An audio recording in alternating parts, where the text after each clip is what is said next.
And now it's time for Guerilla Roundup.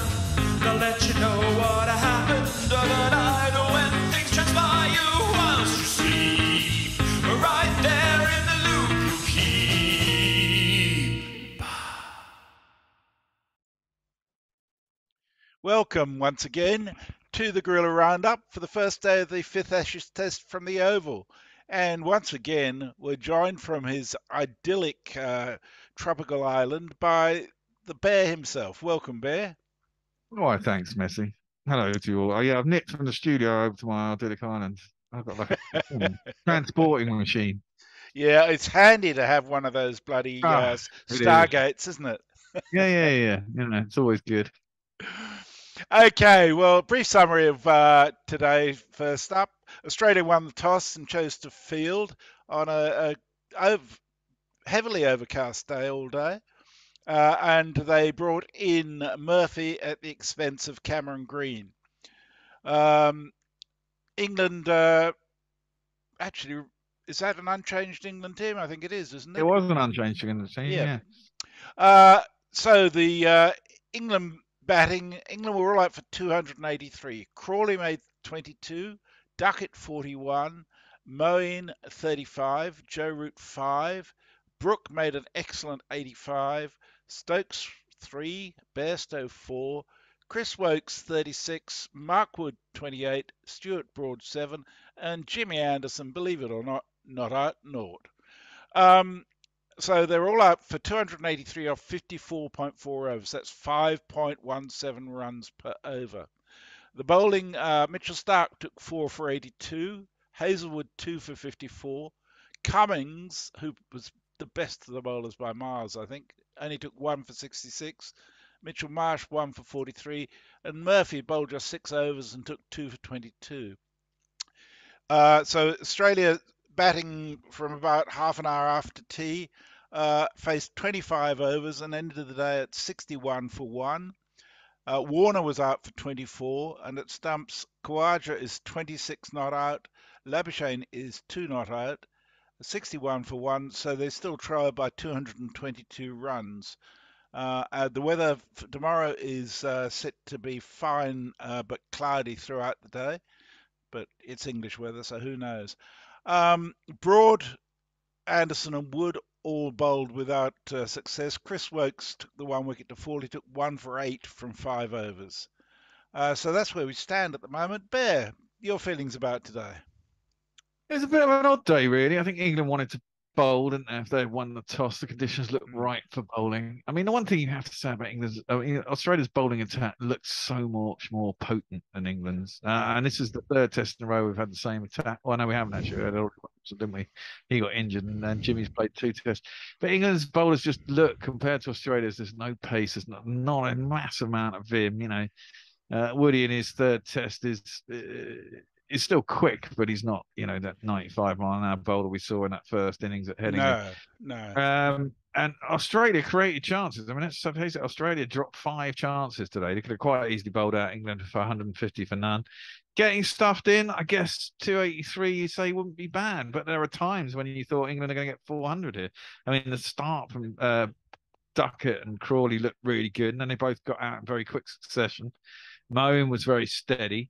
Joe Root chopped on horrendously, in a very Joe Root way. He was trying to cut a ball that was way too close. To be fair to Hazelwood, he got it to nip back. I think he was on the line to cut it if it had stayed on its original line, but it cut back reasonably significant. Australia certainly got the ball to move more off the deck than England did later in the day. Yes. Stokes got an absolute snorter. Let's face it, that was an absolute cracking ball from Starks. It was foolish, tempting, very quick. And it did have that away shape, and it was straight enough. So Stokes went to clip it, and it swung past his outside edge and took his off stump. Johnny Bairstow, another, never plays with a straight bat, does he? So he's always liable to chopping on, and that's what he did. Chris Wokes and Mark Wood had a little rear guard of nearly 70 runs between them, I suppose. 60 odd, 64 between them, 36 for Wokes and 28 for Wood, and really took England from having been in a really, this is the thing, England kept losing wickets in big clusters, didn't they? Because when Stokes was out, Bairstow was not out long after, and then suddenly Harry Brook was out, and then you were left with the tail. And so we went from like, what was it? In fact, the four for 100, 5 for 193. Well, Uh, three we for went for 184. yeah, exactly. We were 184 for 3. Then obviously the wicket fell, so 184 for 4, and then suddenly we were 212 for 7. So we lost 4 quick wickets. Yeah. In the space of 30 runs. And it all looked like suddenly that was the point. You're thinking, well, we're going to get a decent amount of runs here, to suddenly shit, we could all be up 250. And then managing to get to 283 wasn't a bad call, but, it doesn't look bad to bat on. As I was pointing out at the end of the show, though, I mean, Australia bat so slow that they're in.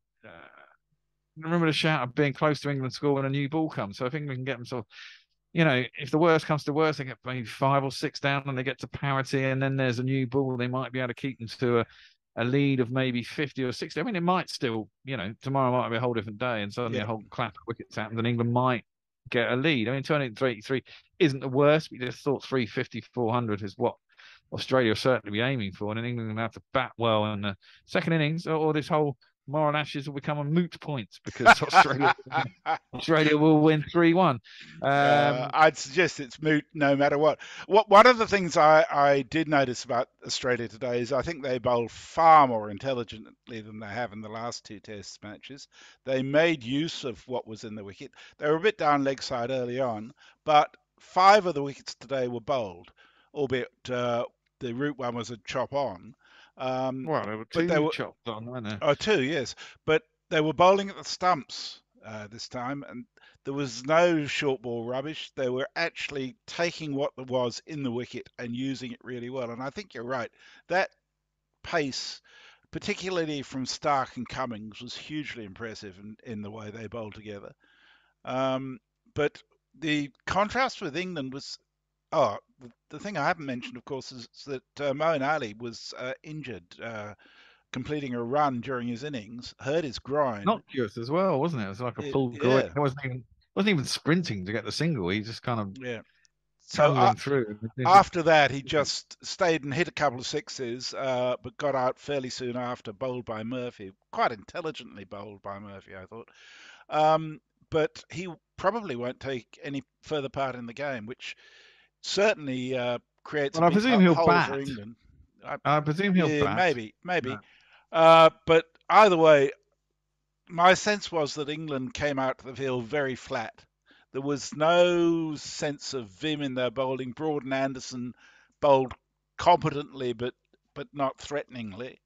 And even Wood, when he came on, was far from threatening. The 1 wicket to fall was sort of predictable. Warner makes a start, then he nicks off. And this time it was Wokes rather than Broad. But Hazelwood, Labuschagne and Khawaja didn't look in any way threatened, but they weren't attacking at all. The last half hour was actually very dull defensive stuff. But clearly all they wanted to do was get through the stumps with just the 1 wicket down and start a new day tomorrow. And if they can sustain that, it does create a pretty a prospect of a fairly long day for England if they can't find some sort of life in the wicket from themselves. Well, yeah, and also, but tomorrow morning is a new day. I mean, that's it. I think England might well be a little bit deflated today, having got themselves into certain points of the day. They wanted at least, another 80, 100 runs probably on top of what they got. But they'll come out tomorrow knowing that Australia's still got to get 222 runs. And if they can, I mean, it's different, isn't it? You come out, you feel fresher in the morning.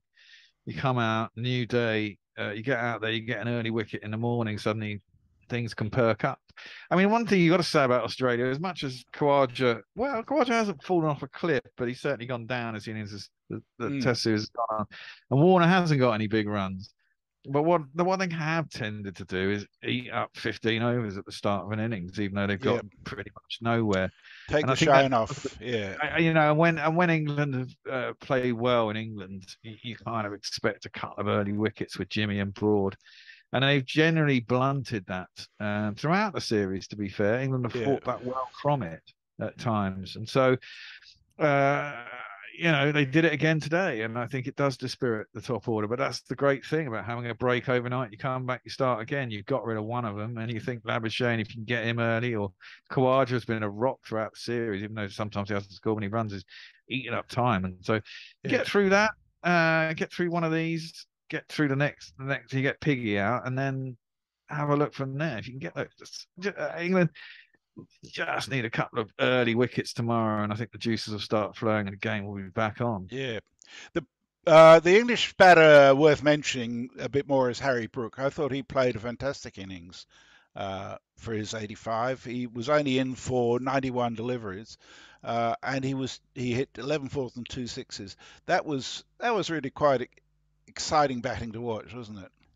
It was, but he was another one that was dropped. He should have been out on 4. Yes. I think it was, or 3. Who's driving a wild one outside off stump. The ball was jagging around at the time, and Carey dropped, because Carey's kept pretty well all series. He's dropped him on 4, and he's gone on to get 80. I mean, that's well, Carey today reminded me of Bairstow at Edgbaston, to be honest. Yeah, well, exactly. It was a shit day for him, and the catches that were dropped. Warner dropped what was basically a sitter in the slips. Smith dropped an incredibly hard one at the second slip, which would have been a screamer if he'd taken it. But then Marsh dropped a pretty straightforward one, and Murphy dropped a caught and bowled, which should have been easily taken. So exactly. That's not like Australia at all in terms of what they've been like up till now. So England had those breaks, but you'd have to say they haven't really made the best of it. No. This is it. There's still a fair way to go. 25 overs, 60 runs scored. They get 3 times of that, or in 150, 180 when a new ball comes. At the worst, England can hope for that and try and get something going in the meantime. Yeah. There's still a lot to go in this game. Indeed, there is. Around. How do you see England dealing with the lack of Ali? Do you think Root's going to be doing a lot of bowling? Yeah, I think Root will get a fair bit, especially when later on when the lefties are in and the bowlers are tired. I don't think he'll get a lot going early. I mean, there wasn't a lot of spin for Murphy. We wouldn't expect on a first over wicket either, would you really? Probably come into it. They do think the pitch is dry and there'll be a bit of turn. Root does get a fair bit of revs on it. He bowls a slingy action, which also means you can sometimes get a little bit more on it. Yeah. But I don't think he might get a little bowl before lunch tomorrow. But if England's still struggling to get wickets, I presume he'll bowl a fair bit in the afternoon. And I think Rooty likes bowling. I think he enjoys it. Yeah. He enjoys the game. And he didn't get any runs today, so he'll... No. And he bowled that beautiful ball at Old Trafford. That old-fashioned arm ball, that was. Yeah, it was. It was a beautiful delivery. You'd be proud of that. Okay, well, that's where we stand at the end of the day. Australia's 222 runs behind with 9 wickets in hand. And we'll be back with you in the morning. A couple of shout-outs. Our tweeter of the day. Today, I've chosen somebody who gives us a good deal of entertainment, Stan the Statistician, a.k.a. Trent Bridge. He tweeted in this morning, the cricket box was invented in 1874. The cricket helmet was invented in 1974. It took men exactly 100 years to work out that the big brain was as important as a small brain. I like that, yes.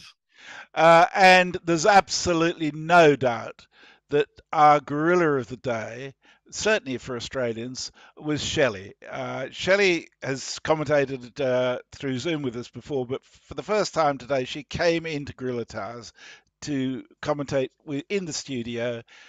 Within the first 20 minutes of her being on air, she'd managed to take 3 English wickets. By the end of the day, she'd taken 7 wickets in commentary, which I thought was about 50 as well. At one point, it was about 7 for 22. Yeah. I don't think we're ever allowing her in the studio again. She is, however. It doesn't matter. She's a very good commentator, though, Bear. You've got to allow for that. Oh, yeah. No, we're fine with that. But she can't take English wickets like that. She comes in. So, join us tomorrow. In the meantime, if you like this, please click on like and share it around. Comment below or through Twitter or X or whatever it's called these days, at Guerilla Cricket. And there's a link below if you'd like some lovely ponding wines at 15% discount. Click on that, use the code GCAshes2023, and you'll have some excellent wine at a discount price. So that's it from us tonight. You got anything to add, Bear? Well, if you want a patron, let's go to patreon.com/Guerilla Cricket. We always appreciate that. And don't forget tomorrow when you're on air, if you want us to hear you, you can super chat us while we're live. And we'll see you tomorrow. That's brilliant. Thank you all very much, and good night. Good night.